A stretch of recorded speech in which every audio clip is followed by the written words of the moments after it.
Hey everybody, it's Nathaniel Avila reporting from San Antonio, and here we are with Jessica of the quick net turning. If you want to see Jessica look back every 5 minutes, then this is the show for you. Yeah, that's me.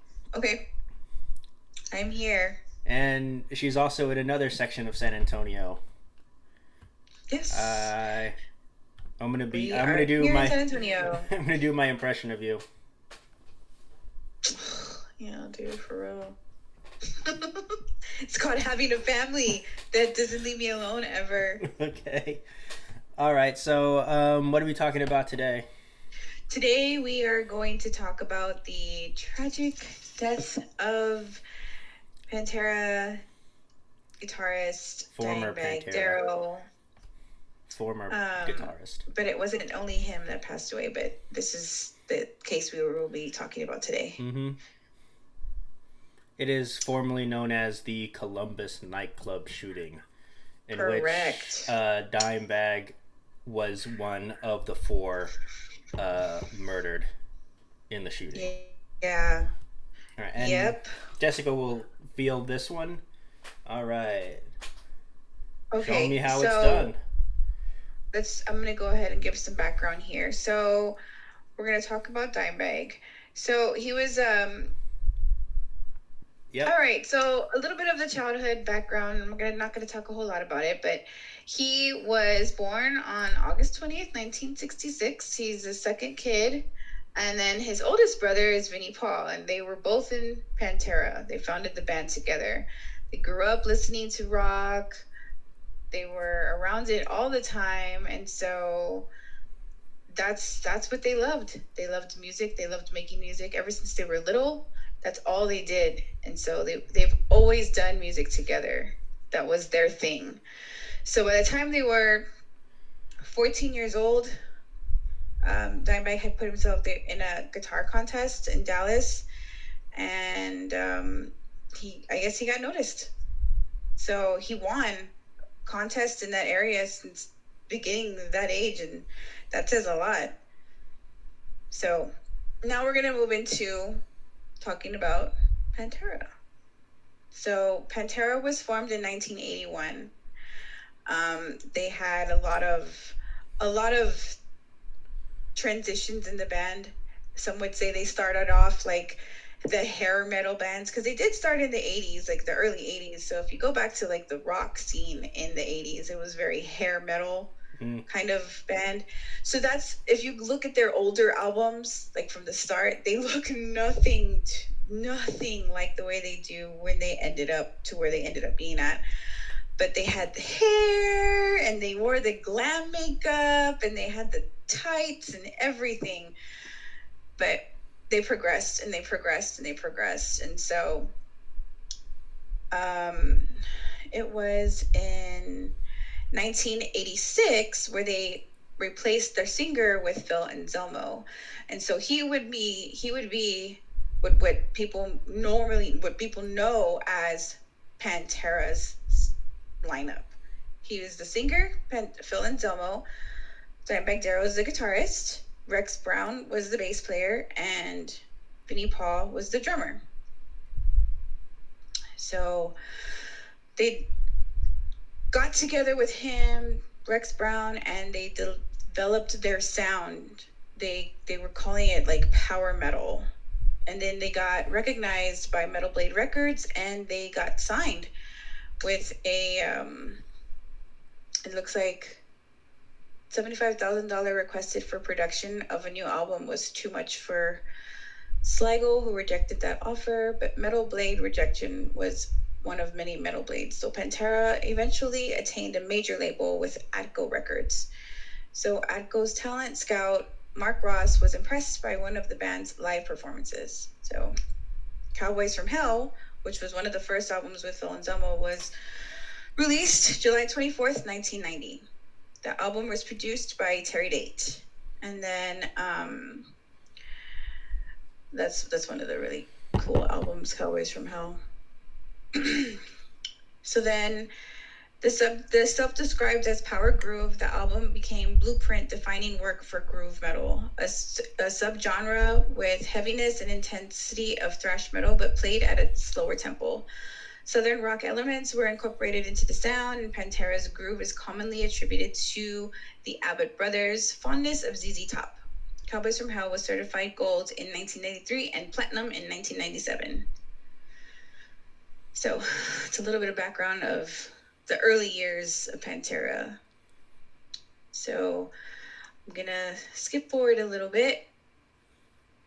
Just a little bit. Did All the right. band survive? Did they stay together forever and ever? So we're gonna get to that. So they had a good run without too much turmoil. But it was crazy. They have a lot of videos. Like if you look them up, if you look into them, I think they have 3 live videos, and a lot of it is live footage, but a lot of it is like background, behind the scenes footage, and you get to see how wild and crazy they are. And eventually stuff like that boils over and people get upset because too much of that can cause people to get into fights, in my opinion. That's the way I've seen it. Too much partying, somebody's going to get tired of it eventually. Or they're just going to keep doing it, and other people are going to be like, hey, can help. That's what happened. Wait. That's what happened to Queen, according to that Bohemian Rhapsody movie, which I heard was very accurate. Yeah? No, it wasn't. I loved that movie. It was really good. It was okay. I loved it. It was okay. I'm glad you liked it, though. I'm not a movie snob. Nice pinky out. Like in that SpongeBob episode where, in order to sound fancy, you have to have your pinky out. Mm-hmm. No, I didn't see that one. Oh, okay. It was like 1999, early 2000s SpongeBob. Okay. Okay, what happened next? Okay, so Pantera played close to 200 shows supporting Cowboys from Hell as it toured nearly 2 years. Aside from the breaks and development new material, the band spent most of the 1990s touring. So he gained a reputation for being a heavy drinker, and Pantera recorded its second major label album in 2 months. Then they released it in 92, and that was Vulgar Display of Power. It's the one where the guy's punching the guy in the face. What are you gonna do with all that power? Display it vulgarly. I don't know. I don't like Kanye West because he's a Trumper, and it makes me sad. So no, I mean his music's fine. It was a heavier sound than Cowboys from Hell. Phil Anselmo fully embraced the hardcore-inspired shouted vocal delivery. Abbott composed most of the riffs and strong song structures and fully attempted to mesh his guitar with Brown's bass to create what Brown would later describe as one giant tone. Vulgar Display of Power debuted at number 94 on the Billboard 200, and it stayed at the charts for 79 weeks. In 2017, it was ranked number 10 on Rolling Stone's list of the 100 greatest metal albums of all time. So he was known for his squeals when he would solo. It's very distinct. You hear it and you know that it's him or it's inspired by him. Can you do it? I've never been able to really do it. Was never good at doing solos, but when I was able to like figure it out, it was like, oh, this is so cool. It's weird. You have to put your finger right before the pick, so when you pick the string, it hits your finger hits the string behind the pick, and it gives it the like harmonic sound. Yeah, it's very tricky, but he was able to pull it off, and a lot of people can do it, but at the time this wasn't something that you would hear a lot. For me, I hadn't ever heard of it before. But anyways, that's what he's known for, or was known for. Anyways, so we're gonna skip forward. Did the band stay together? Did they All stay of together Pantera's forever? albums, did they stay together? We'll get there. Oh, I You thought we know, haven't gotten there we'll get yet. there. All of Pantera's albums until 1994 were I think she's recorded mad at at me. Pantego Sound, the studio owned by Abbott's brother's father, Jerry. It is conveniently located at a short distance from their house. And then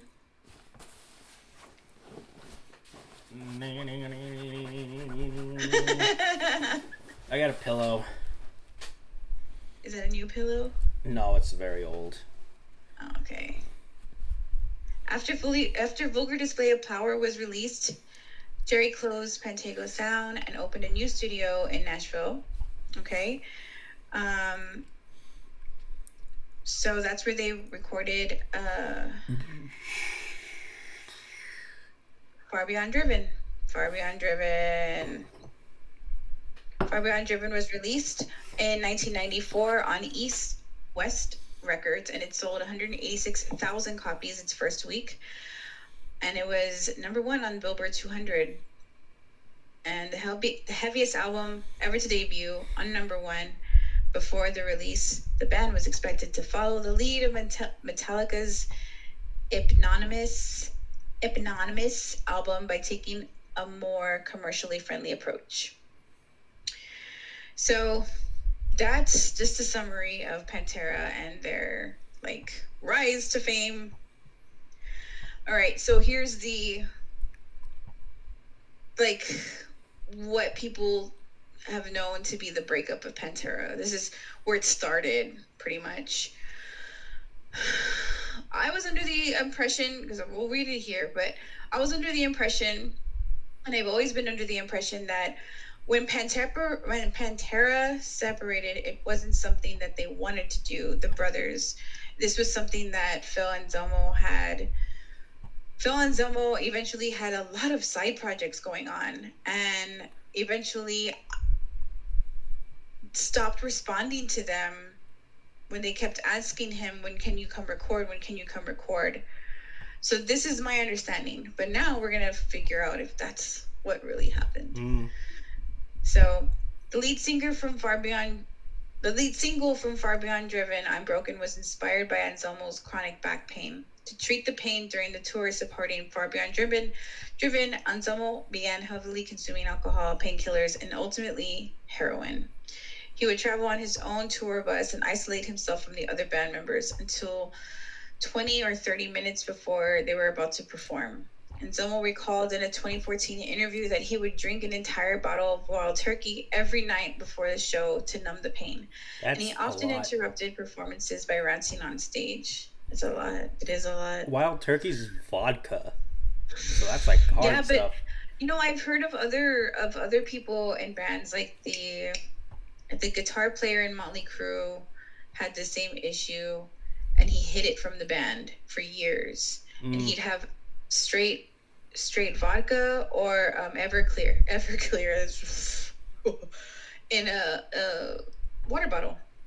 So the band thought he was drinking water on stage, but he wasn't, because he was in pain like this. So due to the tensions within the band, recordings of Pantera's next albums, The Great Southern Trail, were held separately. Darrell, Vinny, and Brown recorded at Chasing Jason's studio, and while Anselmo recorded at Trent Reznor's Nothing Studios in New Orleans. Abbott experimented with new guitars during the recording. Hold on 1 second. Reznor of Nine Inch Nails. He did the composition for the latest Pixar film Soul. It was great. For real? Yeah. I didn't know that. Next time you watch it, we'll look at the credits. It says music composed by Brent Reznor. I haven't seen it yet. Check it out. It's a really good film. Okay, so what did they do? Yeah, you said that already. Shut up. No, Lena was watching it too, and I didn't really know what it was about. Obviously, the movie's called Soul, but I didn't know if it was somebody's name or what. And she was kind of telling me what it was about. I was like, oh, it's literally like making somebody's soul. Aw. Yeah, okay. It is. All right, what happened next? Okay. What did the composer of Soul Abbott experimented with new guitars during the recording. He stated in 1996 that he wrote Suicide Note Part 1 first time he used a 12-string guitar with Washburn guitars that they had sent to him. And the recording also saw Abbott draw on riffs he had composed much earlier. He wrote the outro solo to Floods in the pre-Anselmo era, and he had previously recorded a 90-minute loop of it as a lullaby to his girlfriend Rita. I met her. Are you cool? Are you guys best friends? Oh yeah, we're besties. Oh snap! No, Really? no. At what we used to have a radio station here called K Rock, and they were doing an induction for his guitar, his Dime Slime, at the Hard Rock Cafe downtown, and they were giving away. You couldn't buy passes, and you couldn't just go. You had to win a pass, and I won a pass to go to this event. I was so excited.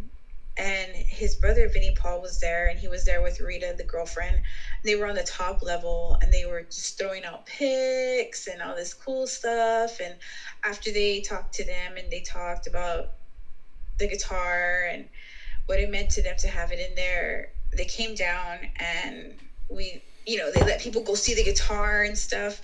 And they were over there by the guitar, and we went and we said hi and we introduced ourselves. It was super cool. But it was back in the day when there wasn't any phones with cameras and stuff like that. So I don't have any proof. Okay. And no, I believe you. But it happened, I swear it happened. I believe you. So you didn't meet her. You just we spoke did. We said for hi. a little bit. You said hi, here's my number. Yeah. Here's my business card. It's so weird in situations like that because you're just like, you don't know what to say. Like, I don't know what to say. Like, oh my God, hi, it's nice to meet you.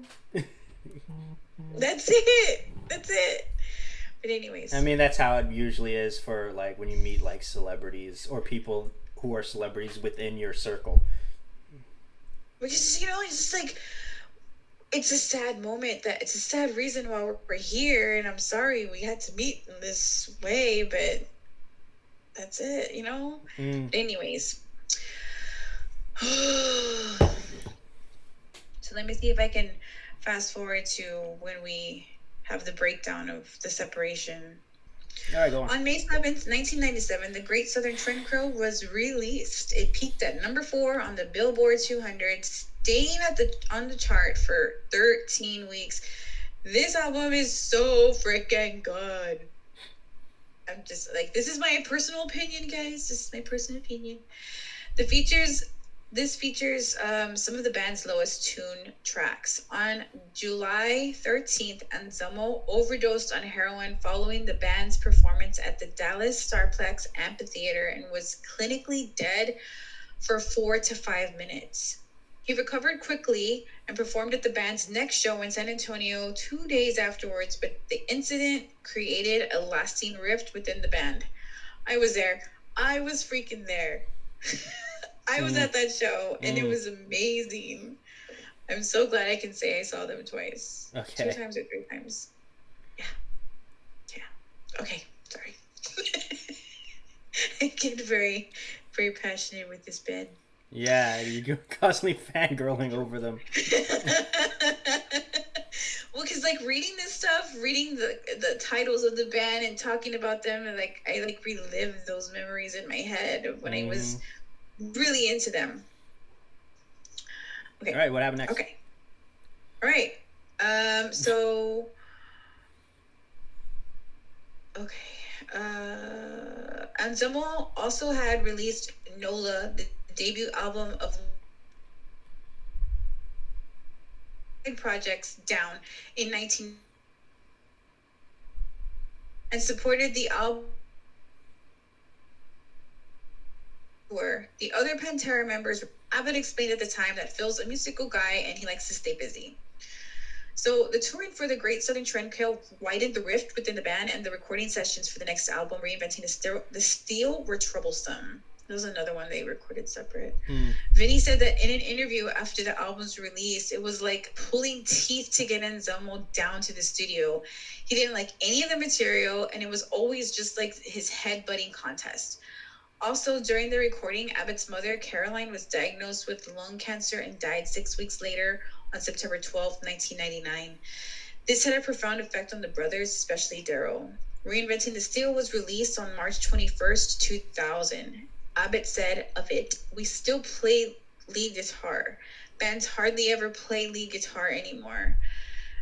Back in the 70s, if you couldn't play the guitar or sing, you were nobody. Now music is so easy, all you gotta do is tune your guitar and open a chord and jump around." Like the Great Southern Trendkill, Reinventing the Steel peaked number 4 on the Billboard 200. Okay. Pantera were in Ireland set to begin a European tour on September 11, 2001, but due to the September 11th attacks, the tour was canceled and the members returned to Texas, where they agreed to take a short hiatus. In March 2002, Down released its second album, Down 2, A Bustle in Your Hedgerow, which featured Brown on bass. 2 months later, Superjoint Ritual, another Ensembles band, released its debut album, Use Once and Destroy. The Abbotts believed that Pantera would regroup in 2003 after the tours supporting Down 2 and Use Once and Destroy were concluded. Instead, Anselmo recorded a second album with Superjoint Ritual, A Lethal Dose of American Hatred. Also around this time, Darrell received a phone call from Brown, who indicated that he would not return to Pantera. The separation of Pantera was marked as the release of the greatest hits album, The Best of Pantera, far beyond the Great Southern Cowboys' vulgar hits, on September 23rd, 2003. So that's it. That's where they ended. That's where Pantera ended. But it didn't really highlight too much of the reason why. It just pretty much said that what I thought, right? Like, he just stopped showing up and didn't want to come around anymore. They just got tired of waiting around, and so they formed Damage Plan. The brothers formed Damage Plan as a way to stay within the music, stay playing music. Okay. So I thought they had another band too, besides Damage Plan. So Pantera is no more, and out of the shadows and out of the shadow ashes came Damage Plan. Yep. All right. So, as continuing Pantera without Anselmo likely would have resulted in a lengthy and expensive legal battle regarding the ownership of Pantera brand, the Abbott brothers decided to form a new band. They recorded demos at Darrell's backyard studio in February 2003. And Patrick Lackman of Halford joined as vocalist, and Bob Kakaha was recruited on bass, and the band signed with Elektra Records in 2003. The name of the band originally was Newfound Power, but they decided on Damage Plan. Newfound Power instead served as the group's title of the album, the debut album, which was released in February 10th, 2004. To be honest, I didn't get into Damage Plan. I couldn't get into Damage Plan, and maybe it's part of still being really into Pantera and wishing that they were still together. But I mean, it was obviously something that they couldn't force this guy to be a part of if he didn't want to be a part of it. Mm-hmm. Okay. So on December 8th, 2004, Olarosa Villa and a nightclub in Columbus, Ohio, held a concert headlined by Damage Plan. Around 250 people attended the show at the 600 capacity venue. As the opening acts played their sets, Gale paced outside the club. This is Nathan Gale. He paced outside the club.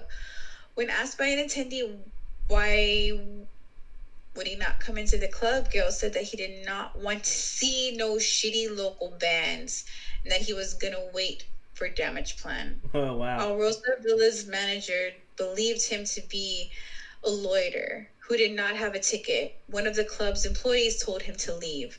After Damage Plan went on stage around 10:15, Gale climbed over a 6-foot-high fence and entered the club through the side door. As Damage Plan played the first song of its set list, Breathing New Life, Gale rushed onto the stage and drew his Beretta .92 FS, a 9mm semi-automatic pistol. He moved directly towards Abbott and shot him 4 times at point-blank range, once in the right cheek, the left ear, the back of the head, and the right hand. Some of the attendees initially thought the incident was part of the act, and a security guard recalled people. People were pumping their fists thinking it was a hoax. Damage Plan's tour manager, Chris Paulsuka, was shot once in the chest before the band's head of security, Jeffrey Mayhem Thompson, tackled Gale. Thompson was shot in the chest, the back and thigh in the ensuing struggle. A fan, Nathan Bray, who climbed onto the stage to attempt to assist Abbott and Thompson, was shot in the chest. And Aaron Hawk, an Alrosa Villa employee, who approached Gale from behind and tried to disarm him as he was reloading, was shot 6 times, 4 times in the chest and once in the hand and the leg.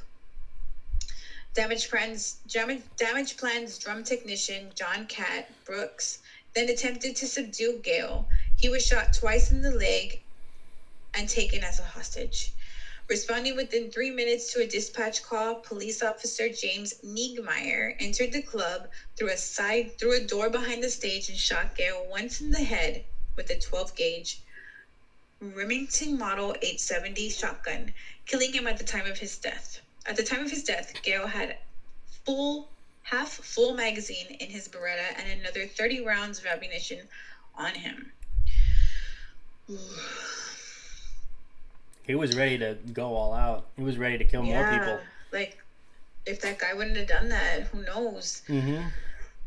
So, fans performed cardiopulmonary. Yeah, maybe you can say that. Cardiopulmonary resuscitation. Thank you. Awesome. On Abbott until paramedics arrived at the scene where he was pronounced dead at the age of 38. Abbott is Dimebag, by the way. Yeah. Yeah. That's Abbott. Yeah. Thompson was 40 and Hawk was 29. Also were pronounced dead at the scene, while Bray, 23, was declared dead at the Riverside Methodist Hospital at 11:10. Polska and Brooks both were transported to the Riverside Methodist Hospital, where they recovered from their injuries. And Travis Burnett, a member of the opening act's road crew, was grazed in the arm by a bullet that received treatment at the scene but was not hospitalized. So now we're going to talk about this crazy dude that did what he did. Like,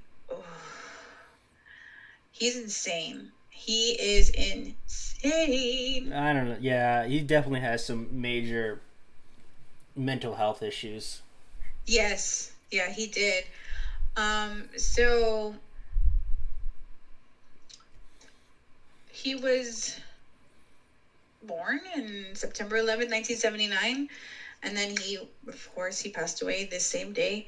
He was a native of Marysville, Ohio. He was killed by a police officer at this event. He was a 98 graduate of Marysville High School, and he served in the United States Marine Corps from February 2002 to November 2003, but did not serve his full term. The circumstances of his discharge are suspected to be a Section 8 case, but I think they discharged him because they noticed him talking to himself a lot. And I don't think they wanted to. I don't know how to explain it, but I have it right here. While he was in the USMC, he was given medications for mental problems. Writings found in Gale's possession indicated that he may have suffered from schizophrenia. Some say that he even once held an imaginary dog. So that's kind of a little bit of what was the reason why he got discharged from the military.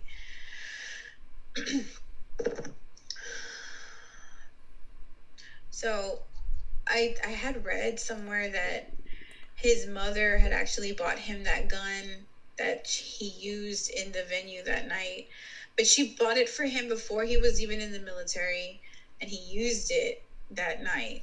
So she feels like that guilt for being the person that bought him the weapon that he eventually used to kill all these people. Do you think society has failed this guy who had paranoid schizophrenia, yet did nothing to Yeah, I stop. feel like instead of the military trying to help him, they discharged him to get rid of a problem. Mm-hmm. Instead of trying to help him fix the problem or get better. I really don't know what more they could have done for him, but I just don't think that was the right way to go about it. Just Right. like, okay, you're sick, dude, so you need to just go away. Yeah. So this was And like, then what? yeah. So it was he was discharged in 2003, according to CBS News and Today. And during this time, the early 2000s, mental health wasn't exactly talked about a lot, especially in the military or in like the armed forces in America. Because if it's not something that you can see physically, then we just don't know how to go about it. And also, according to CBS and NME, the gun that Gail's mother bought him was actually a Christmas present. Okay. Was it a Christmas present? Do you know if it was like I said, before he went into the military or after he came back? No, it was after he came back. So it was after he came back from the military. Yeah, because you enlisted in February of that same year. Oy. That's gotta be like, oof, on her heart, you know? Like, ugh. But even like you read articles where she's talking about it, and she says it herself, like he was just not in a good place, just not okay mentally. Do you think this could have been avoided? Well, see, the thing is once you're an adult, I mean, I feel like people can try as much as they can to force another adult to take medications, but if the adult that's supposed to be taking the medications doesn't want to, like, what can you do? Because I feel like that's what happened here. Because he was off his medications and he was an adult. So, I mean, yes, he has a mother, but what else can the mom do if he doesn't want to listen and he's a grown man, you know? So. All right. So what happened after that?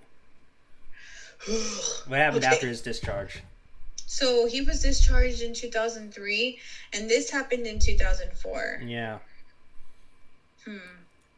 So it was like a year in the making, right? Yeah. So a spokesperson for the Marines declined to reveal the reasonings for Gail's discharge, but we know there was due to diagnosed with schizophrenia. After his discharge, the Department of Veteran Affairs secured a job for Gail as a mechanic. His employer, Rich Sinula, later reported that Gail had also told him he was schizophrenic. Clark believed that Gail was not taking medication for the illness. An autopsy performed by Franklin County Coroner's Office found that no drugs were in his system. So at 6'3", the over 250-pound Gail was an offensive lineman for a semi-professional Lima Thunder football team. He listened to Pantera before games to prepare himself psychologically. He had been a fan of Pantera since high school and retained a fixation with the band after its disbursement in 2003. Same. Dave Johnson, a former friend, stated that Gail once requested a practice song, which he claimed to have written with Johnson's band.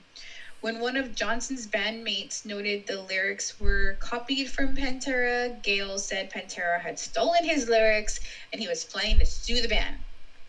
Gail also claimed that I think like that is the most logical, closest thing we'll get to a motivation in his story.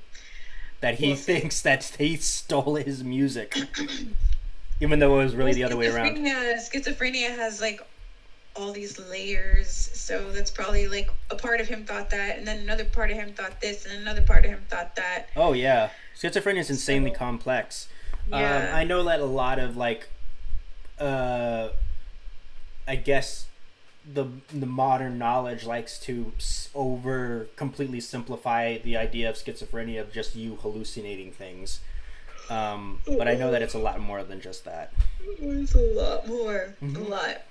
He also claimed that the members of Pantera were attempting to steal his identity. Another former friend, Mark Brake, said Gale was obsessed with Pantera.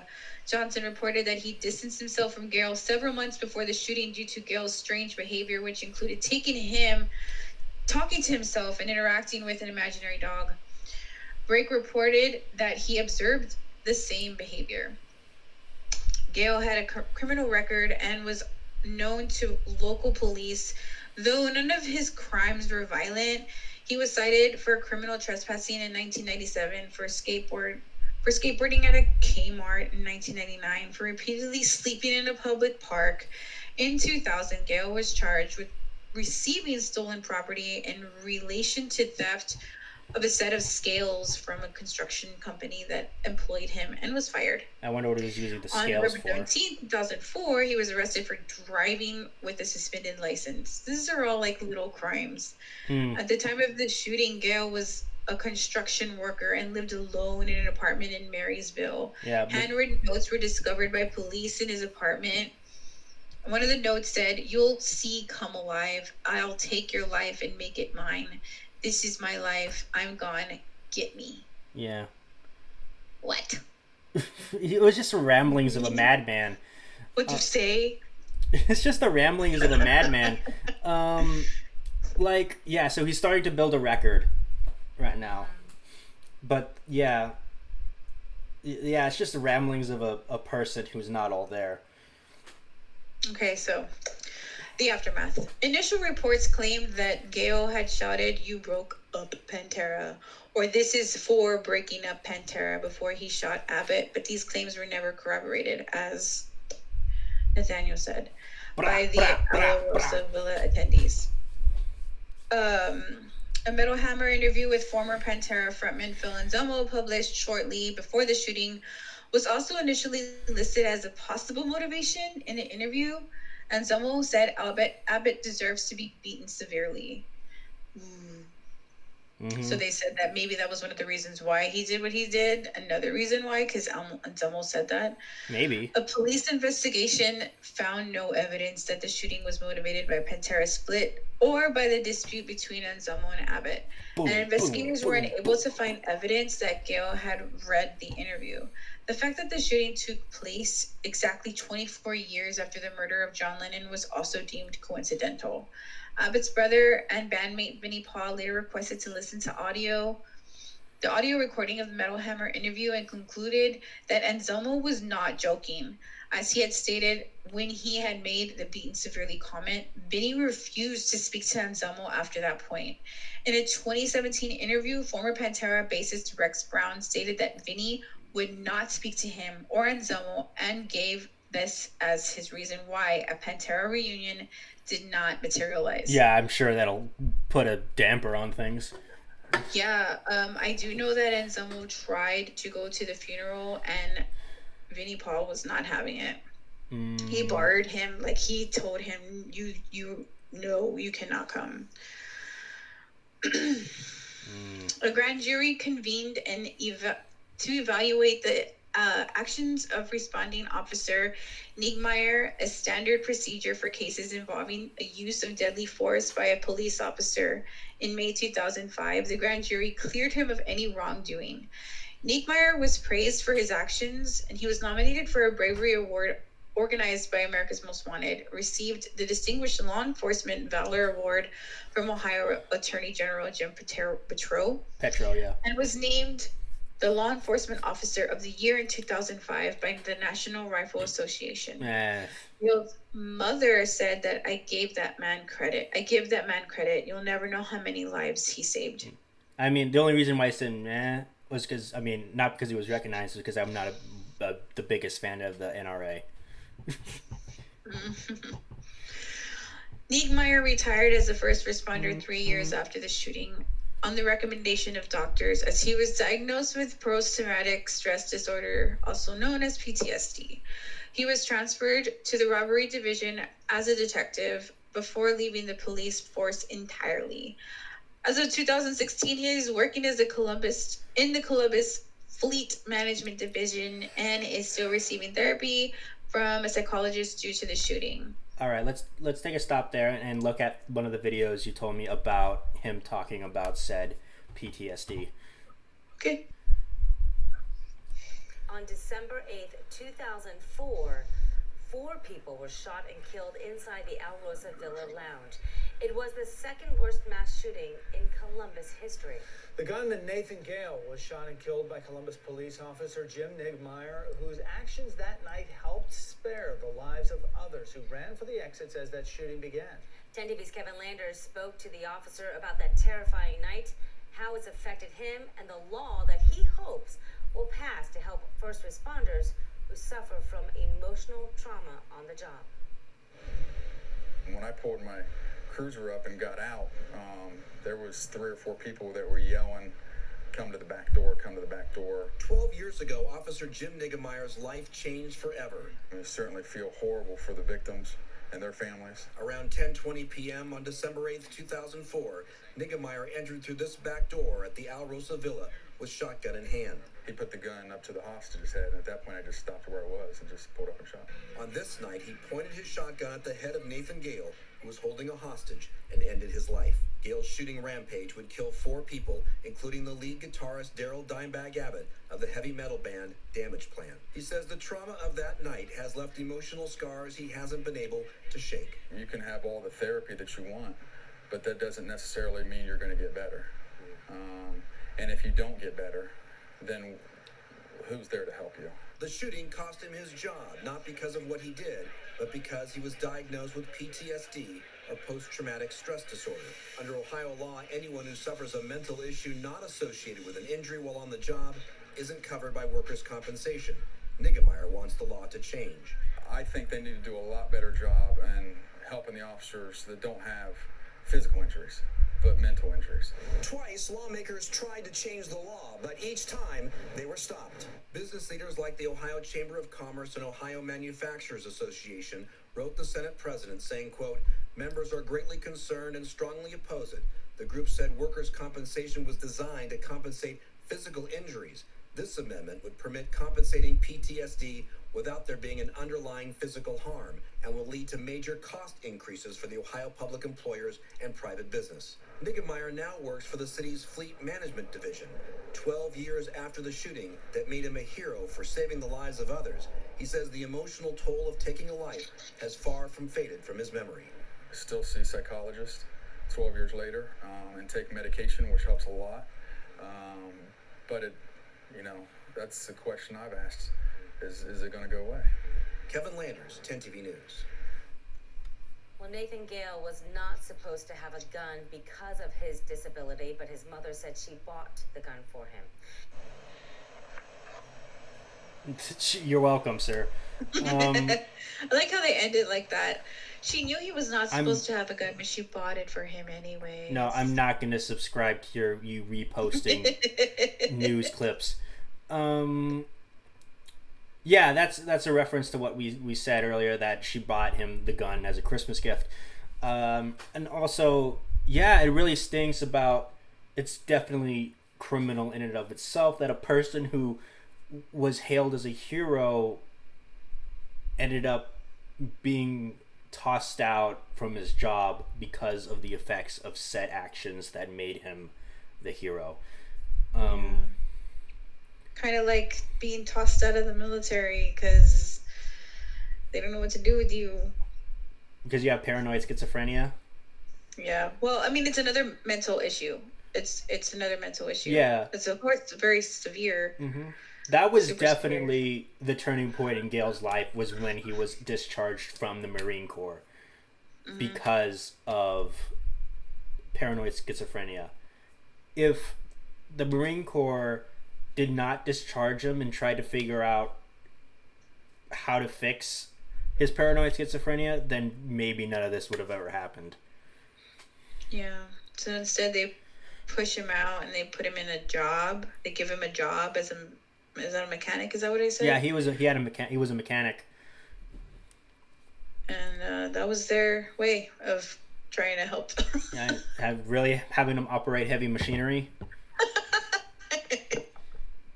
Yeah, it sounds about right. Mm-hmm. Okay, so what happened after?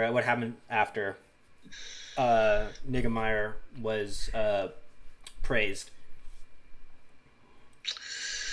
Okay.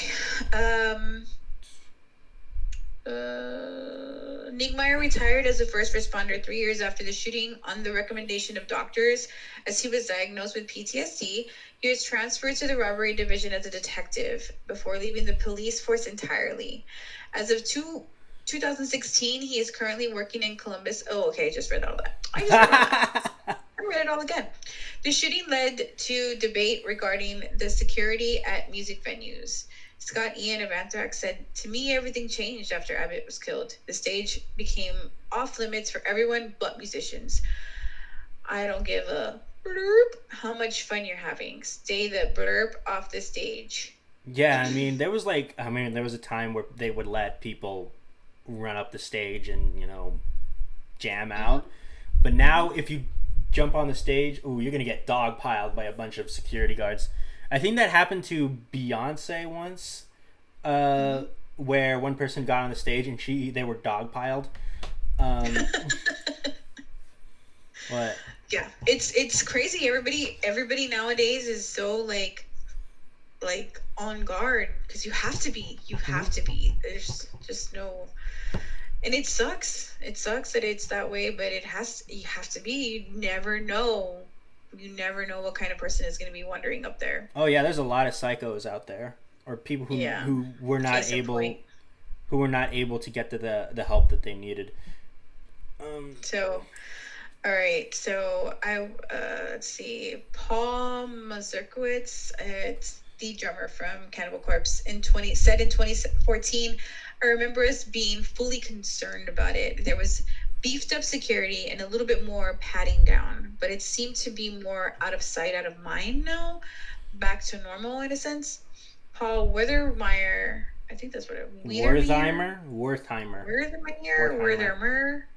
a security consultant, states, "Little has changed in a business where the biggest stars playing the most expensive concerts get the best security while cash-strapped clubs must simply hope no crazy people walk in bearing arms." After Christina Grimmie was murdered in 2016 in similar circumstances to Abbott, Pantera released a post on its Facebook page calling the promoters and venue owners to improve security for artists. That was really messed up. That made me really sad. Grimmie's murder, because she was murdered while she was gonna give the person that was gonna murder her, a hug, and then he shot her while she was in the process of giving him a hug, and that's really messed up. That really boils my blood about that. It's ugly. That is so ugly. I would never do that. Oh, that's so. Of course, I would never do that. But that is just like so awful. I hope you would never do that. You crazy. Yeah, you're the one. Like last episode, you're like, we should fillet his skin. But we're talking about somebody that he did bad things. Yeah, he did really bad things. That guy was on another level of. Oh my god! Like, he killed people, impaled them, and that was. If he didn't do it on a daily basis, that he wasn't happy. It was it was so weird. This guy was so weird. Yeah. Yeah. So that's a whole other line. I don't know. Yeah. It gets me really sad when I talk about Grimmie's murder, because that should not have happened. It made me really sad. Yeah. So, in a nutshell, even with our bantering going back and forth, because honestly, I didn't read the book. But I experienced it, and I remember where I was. I was in my bedroom when my friend called me. We were also listening to the radio, because at the time, all we had was MTV and cable. We didn't have we had internet, but it wasn't like the way it is now, right? Where you can just click on YouTube, where you can just click. It wasn't like that in 2003. Right. So it was 2004. Well, it was 2004. So I was in my bedroom and I was listening to the radio, and I felt devastated when I heard the news that he was killed. I just didn't believe it. I didn't believe it. I didn't freaking believe it. It's weird. Like, you don't know these people, but because you love their music so much, it felt like a relative had been murdered or killed, because it hurt that much, and it was just heartbreaking. It was heartbreaking at the time. That's how I felt when I heard Robin Williams died. I was on the toilet. Yeah. I was on the toilet. You were on the toilet? Yeah. That sucks. I was on the I'm sorry. I was on the toilet and I got a CNN update and said Robin Williams found dead. Oh, and the way he died too, like, that's another thing. That's another, like, mental awareness kind of thing, you know? Like, you would never guess somebody like him, somebody that brings so much joy to people's lives, makes so many people smile, is going through something like that. Mm-hmm. You just never know. Oh, yeah, he hung himself using a belt. Suicidal is depression. Yeah. Same thing with Cobain. He shot himself in the face. Yes, I know. Yeah, that. I mean, I was into Nirvana, but it didn't hurt me. Why did you say that? Like, this one hurt me. Okay. Why did you say that? Yeah, I know that, idiot. Yeah. Well, because I don't know. I don't know why you said that. Yeah, because we were talking about people who killed themselves. That's why we were doing that. That's what we were saying. Well, I don't really know a whole lot about Kurt Cobain. There's a whole lot of, like, conspiracy theories around his death. Yes, he killed himself, but there's a lot of things that are being said over the years that maybe his wife did it, or maybe. Oh yeah, people thought Courtney Love hired someone to kill him, but I don't think that's true. Yeah, there's a whole lot of crap that we'll never know. That we're never gonna know. Mm-hmm. So yeah, okay. He was always writing about depression, and he was well known that he had depression. Mm-hmm. That he had attempted suicide several times before that, and that time he just so happened to do it, I guess. I was also really sad when Bennington also took his own life, the lead singer of Linkin Park. Yeah, and so that was another one. Like, I had no clue. I didn't know about that.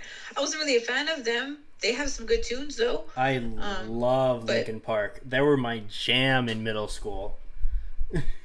Yeah. Well, I mean, it's, for me, that death reminds me of Robin Williams' death, in the sense that, for me, I would have never guessed that was something that they were going through. That's just me, though. I didn't know anything about them. Mm-hmm. What's your shirt say? That's crazy. Oh, it says Bloody Mary. Can we see it?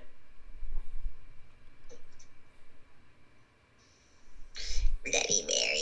It's from those urban legend. Yeah, it's from the urban legend, but it's from that collection of shirts that you see at Hot Topic.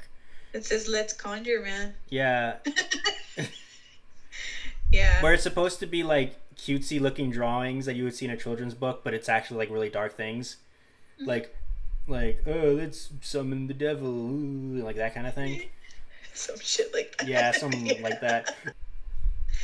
Well, so that is the summary and the story of the shooting and killing of Dimebag Derrell, and the shooting at the Columbus Nightclub. Yeah. 2004. Yeah. I think it was called the Alrosa, something like that. Alrosa Villa? Alrosa Villa, yeah. Yeah, Alrosa Villa. There's a lot of tributes, and there's books about this story. Mm-hmm. Like I said, I haven't read them. Black Label Society dedicated In This River to Dimebag Derrell. Shadows of Avenged Sevenfold wrote a song called Betrayed from City of Evil about the murder. Nickelback included a tribute track, Side of a Bullet. Look at this photograph. Hey, man. Every time I look Disturbed's at it, album, it makes me laugh. 10,000 Fists was dedicated to Abbott's memory. Crowbar's Life's Blood of Downtrodden. And Static X's Start a War. Brides of Destruction wrote Dimes in Heaven for the album. Runaway Brides 2005 and Cross Canadian Ragweed feature a tribute track called Dimebag on their album Garage. Typo Negative frontman Peter Steele wrote a song Halloween in Heaven for the band's 2007 album Dead Again as a tribute to Abbott. Steele said Dimebag was a very close friend of Typo. In response to an article that celebrated Abbott's death, Machine had recorded a song called Aesthetics of Hate. It was included on the band's 2017 album, The Blackening, and was nominated for a Grammy Award for the Best Metal Performance in 2008. I love that song. It is such a good song. But yeah, this death like hit the metal community in the heart because, like I said, like him and his brother brought this new sound of groove metal, and his style of solos was brand new, and as far as I knew, it was brand new, and it just like opened so many other doors as far as a genre and a different type of metal, and so yeah. And you visited his final resting place also. Yeah, when I went to go visit Nathaniel in Dallas, I had gone to Dallas before, but I wasn't able to make it out there to go see the burial site. And the last time I went to go visit him, we finally made a trip. So, but I heard recently they put a gate around it. Oh. Yeah, so I was able to go before they had a gate. I was able to take some pictures. Is it still publicly accessible, or and it's only like open a certain amount of times, or? I don't know. Let me see if I can find a picture. I can understand why they would put in a gate, because there was a lot of people just hovering around there. People were still like leaving things on there. People were still leaving guitar picks and stuff. Yeah. Oh, okay. So you can still look at it pretty good, but you can't just be all up on it anymore. Yeah, because when we went, there was people like all in and around, and it was a little hard for me to like really pay my respects. So I just took it in and just looked at it, because they're really nice. Like in these memorial placards or whatever they're called, they're super, super nice. Oh yeah. And I think Vinnie Paul's actually has like a protecting layer over it. But anyways, yeah, there's that. Yeah, that looks really good. Wasn't there that one guy who was kind of complaining about stuff there also? I don't know. Yeah, there was people there. Just one of them was like, seemed like he had been drinking. Really, I didn't smell anything. Then again, I don't have that good. Blurry. Oh. There you are. Okay. Yeah. So that was the story of the Columbus Nightclub shooting and the murder of Dimebag Derrell. Join us next time where we talk about the Biden scandal, that he has a Rolex and a Peloton. What? Okay. That's like the latest scandal, that he has a Rolex. There's so much stuff. People, it's never going to be enough. It really isn't.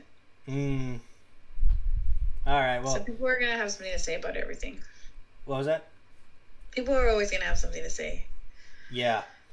We're like a couple days into the Biden administration, and I'm feeling pretty good about it. Having nice boring president, which is what I need. What? I don't know. I mean, I am happy to wake up in the morning and not be embarrassed about the person that's running the country. People liked the fact that he wasn't a politician, that he was just some rando rich guy just trying to help the country, supposedly. Well, that's what happens That's a lot of people liked him because he wasn't a politician, because politicians talk a lot and don't follow through. But, well, we'll see what happens. Yeah. Well, that's what happens when you get a person who's not a plumber to fix your pipes. So. Hey. Bra, bra, bra, bra, bra. Oh no, she's drinking vodka in a water bottle. Oh, God. Gross. That would be disgusting. Didn't you tell me that one guy from Motley Crue, he would drink vodka in a water bottle? He would drink Everclear, bro. Oh, it was like Everclear. Everclear. I don't think you've ever had Everclear or the alcohol, but Everclear is like the highest volume amount of liquor or alcohol inside the drink. It's like literally like almost rubbing alcohol. Like it's that. How can you drink that? Isn't it like really disgusting? Yeah, but somebody like him that drinks it often, like they're just used to it. I'm sure your tolerance is pretty high. Yeah. All right, so that's that. That was that. The murder of Dimebag Derrell and the shooting at Columbus. And I've been Nathaniel Avila. I've been Jessica Vega. Sorry it was all over the place, but this one's something I'm very passionate about. Yeah, don't worry, I'll edit it so to make sure that you'll look great. Okay. Okay, thank you. Bye. Bye. Thank you for listening to a Vision podcast, home of wacky talkies, The Kingdom, Evil Exists, and many more.